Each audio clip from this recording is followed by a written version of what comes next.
LIC of India presents Union Budget 2025, co-presented by Sensodyne, co-powered by SBI, the banker to every Indian, and LIC Housing Finance Limited, associate partner ACC and Ambuja Cement. बड़ी खबर प्रधानमंत्री जी ने ये budget गरीबों किसानों के लिए है। प्रधानमंत्री जी ने कहा इस वक्त की बड़ी खबर आपके सामने, ये बजट आम आदमी के लिए है।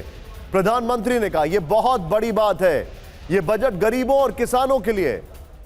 एक चीज प्लीज देखिए, एक चीज बता दूं, जो अभी जो करंट डेटा है सेंसेक्स का, सेंसेक्स करीब 200 से 250 पॉइंट ऊपर। गौरव, अभी हम सेंसेक्स पे आ रहे हैं, लेकिन प्रधानमंत्री जी का ये कहना ये अपने आप में एक बहुत बड़ा एक उम्मीद जगाता है। सर, प्रधानमंत्री का कहना कि गरीबों के लिए, किसानों के लिए और महिलाओं और युवाओं की उम्मीदों का बजट होगा। सर, ये तो इस तरह की बात तो बड़ी जनरल सी बात है। हर बजट गरीबों की, महिलाओं के लिए होता है, लेकिन जो मैं समझ पा रहा हूँ और जो मैं संकेत ग्रहण कर पा रहा हूँ, और स्टॉक मार्केट भी आमतौर पर स्टॉक बाजार बैठ से पहले काफ़ी निराश होता है, लेकिन 2 दिन से बिल्कुल पॉजिटिव माहौल में मुझे क्या ये मैं मान सकता हूँ, क्योंकि देखिए कोई बहुत मेजर इलेक्शन ईयर हम नहीं कह सकते इसको, कि बहुत डू एंड डाई की सिचुएशन, ये देश तो वैसे इलेक्शन मोड में ही रहता है। ये एक इम्पेटस है, एक इनिशिएटिव देगा जो प्रधानमंत्री जी अभी कह रहे हैं सरकार के लिए कुछ बड़े पॉलिसी चेंजेस लाने के लिए। देखिए, अगर आप कल का इकोनॉमिक सर्वे देखें, उसमें 2 आंकड़े अगर आप देखें तो उससे आपको इकोनॉमिक्स पॉलिटिक्स समझ में आती है। कॉर्पोरेट सेक्टर का नेट प्रॉफिट बढ़ा है 22.5%, एम्प्लॉयमेंट बढ़ा है सिर्फ 1.5%। Right, absolutely right. तो पॉइंट इसमें यह आता है कि ये ऑर्गेनाइज सेक्टर है जहां मध्य वर्ग को सैलरी, जॉब्स वगैरह मिलते हैं। तो एक चीज बहुत साफ है कि मध्य वर्ग ऐसा फील करता है कि इस सरकार ने उसके लिए कुछ नहीं किया, क्योंकि मध्य वर्ग उस तरह वोट बैंक है नहीं। लेकिन सर, क्योंकि छोटा सा रिमार्क एक और मैं प्रोफेसर चौहान से लेना चाहता हूं। प्रोफेसर चौहान, 6,000 रुपए किसान निधि अभी दे ही आ रही है केंद्र सरकार की तरफ से।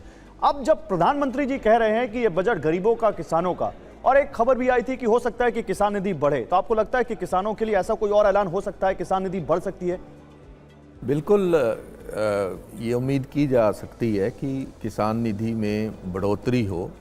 इसके अलावा भी कृषि क्षेत्र की हम बात कर रहे हैं, रूरल इकोनॉमी की बात कर रहे हैं, तो किसानों के लिए कुछ और भी ऐसे मेजर लिए जा सकते हैं, जैसे कि उर्वरकों की कीमत में कमी, फर्टिलाइजर्स की, और जो इम्प्लीमेंट्स किसान यूज करता है उनमें भी टैक्स की थोड़ी सी कमी अगर करेंगे तो उससे क्या होगा कि कॉस्ट कम आएगी और वो किसानों का प्रॉफिट उससे बढ़ सकता है।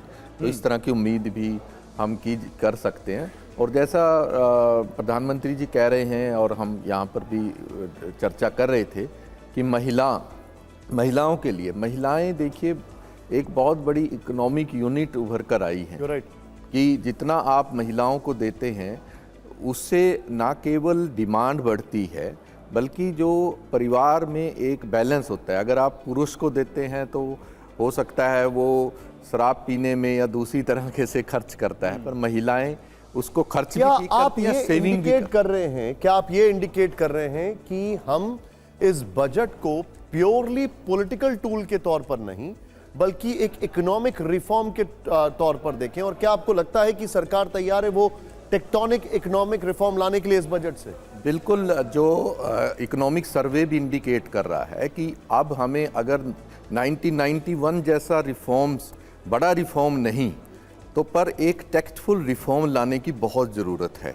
वो केवल MSME के लिए नहीं, जिसमें उन्होंने कहा कि डीरेगुलेट करो, MSME का बहुत बड़ा रोल है, और जो एम्प्लॉयमेंट 78 लाख से ज़्यादा बढ़ाने की बात है वो MSME और कृषि क्षेत्र की आपने बात की। प्रोफेसर अरुण कुमार हमारे साथ थे, उनका कहना है कि 85% किसान ऐसा है जिसके पास 5 एकड़ से कम की जमीन है। अब किसान सम्मान निधि में बदलाव क्यों संभव है? अब ये बड़ा इंटरेस्टिंग है। पहली वजह, योजना में बीते 4 साल से कोई बदलाव नहीं किया गया है। दूसरी वजह, किसानों ने वित्त मंत्री से निधि बढ़ाने की मांग की है। तीसरी वजह, सरकार किसानों की आमदनी बढ़ाना चाहती है।